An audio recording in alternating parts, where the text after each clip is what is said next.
আসসালামু আলাইকুম। Welcome to our channel cooking kitchen. আজ আপনাদের জন্য নিয়ে এসেছি মজাদার সুইট পপকর্ন। এজন্য প্রথমে হাফ কাপ কর্ন নিয়ে নিয়েছি একটি বাটিতে। এরপর একটি প্যানে দিয়ে দেব 1 টেবিল চামচ পরিমাণ সয়াবিন তেল। আপনারা এখানে ঘি বা বাটার ইউজ করতে পারেন। আমি এখানে শুধু তেল ব্যবহার করেছি। এরপর এতে দিয়ে দেব সেই কর্নগুলো দিয়ে কিছুক্ষণ নাড়াচাড়া করব। নাড়াচাড়া করার পর দেখা যাবে এগুলো কিছুটা ফাটতে শুরু করেছে। এই পর্যায়ে ঢাকনা দিয়ে দিব। পপকর্ন ভাজার সময় সবসময় খেয়াল রাখব চুলার আঁচ যাতে মিডিয়াম লো থাকে। বেশি আগুনে পপকর্ন ভাজা যাবে না, এতে পপকর্নগুলো পোড়া যায়।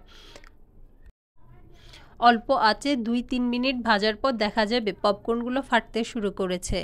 এই পর্যায়ে একটি ঢাকনা দিয়ে দিব প্যানের উপরে এবং এই প্যানের ভিতরেই পপকর্নগুলো আস্তে আস্তে ফাটতে শুরু করবে এবং পর্যায়ক্রমে সবগুলো পপকর্ন ভাজা হয়ে গেলে চুলার আঁচ আরও লো করে দিব। এইভাবে আরও 2 মিনিট পপকর্নগুলো ভেজে নেবে, এতে পপকর্নগুলো মচমচে ভাব চলে আসবে। স্ক্রিনে আপনারা দেখতে পাচ্ছেন কিভাবে আমার পপকর্নগুলো প্রতিটি খুব সুন্দর করে ফাটছে। এবার পপকর্নগুলোকে মিষ্টি করার পালা। এজন্য আলাদা একটি প্যানে দিয়ে দিব 1 টেবিল চামচ ঘি বা বাটার। আমি এখানে ঘি ব্যবহার করেছি, আপনারা চাইলে বাটার ব্যবহার করতে পারেন। এবার ঘি বা বাটারের মধ্যে দিয়ে দিতে হবে 1/4 কাপ চিনি। আমি এখানে হাফ কাপ কর্ন ব্যবহার করেছি, এজন্য 1/4 কাপ চিনি যথেষ্ট। আপনারা যদি আরেকটু বেশি মিষ্টি খেতে চান সেক্ষেত্রে চিনির পরিমাণ আরও 1 টেবিল চামচ বাড়িয়ে দিতে পারেন। আমার কাছে 1/4 কাপই পরিমাণ মতো লেগেছে। এবার এই চিনিগুলোকে অল্প আঁচে আস্তে আস্তে সময় নিয়ে লালচে করে ক্যারামেল করে নিব। এক্ষেত্রে চুলার আগুন বেশি রাখবো না, ক্যারামেল বেশি লাল হয়ে গেলে পুড়ে যেতে পারে এবং পোড়া হয়ে গেলে ক্যারামেলের মধ্যে তিতাভাব চলে আসতে পারে, যা খেতে মোটেও ভালো লাগবে না। এজন্য আস্তে আস্তে অল্প আঁচে চিনিগুলো ক্যারামেল করে নিব। এখানে আরেকটি বিষয় লক্ষণীয় যে আপনারা ক্যারামেল করার সময় একটি বড় প্যান বেছে নেবেন, কারণ এই সময় আমরা ক্যারামেলের মধ্যে পপকর্নগুলোকে কোটিং করে নিব।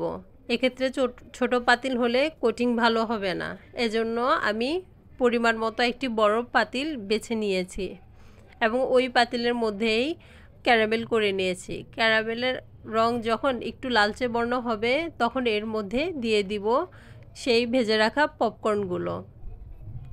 চুলার আঁচ কম রেখে আস্তে আস্তে পপকর্নগুলোকে ক্যারামেলের সাথে মিক্স করে নিব। এভাবে আস্তে আস্তে সময় নিয়ে পপকর্নগুলোর গায়ে সবগুলো ক্যারামেল লাগিয়ে নিব এবং সময় নিয়ে এগুলোকে ভেজে নিব। এক্ষেত্রে কোটিংটা খুব সুন্দর হবে এবং সব জায়গায় মিষ্টি ভালোভাবে পৌঁছাবে। এবার একটি সার্ভিং ডিশে পপকর্নগুলোকে নিয়ে নিব আর হাত দিয়ে পপকর্নগুলোকে ছাড়িয়ে নিব। যেহেতু ক্যারামেল দিয়ে করা, ক্যারামেল কিছুটা স্টিকি হয়, এজন্য গরম থাকতে থাকতে হাত দিয়ে সেই পপকর্নগুলোকে আলাদা করে নিব। এরপর যখন পপকর্নগুলো ঠান্ডা হয়ে আসবে, পপকর্নগুলো প্রত্যেকটি খুব ভালো মুচমুচে হবে। আপনারা বাসায় বানিয়ে দেখবেন, আশা করছি সকলের ভালো লাগবে। রেসিপিটি ভালো লাগলে লাইক এবং শেয়ার করবেন। ধন্যবাদ।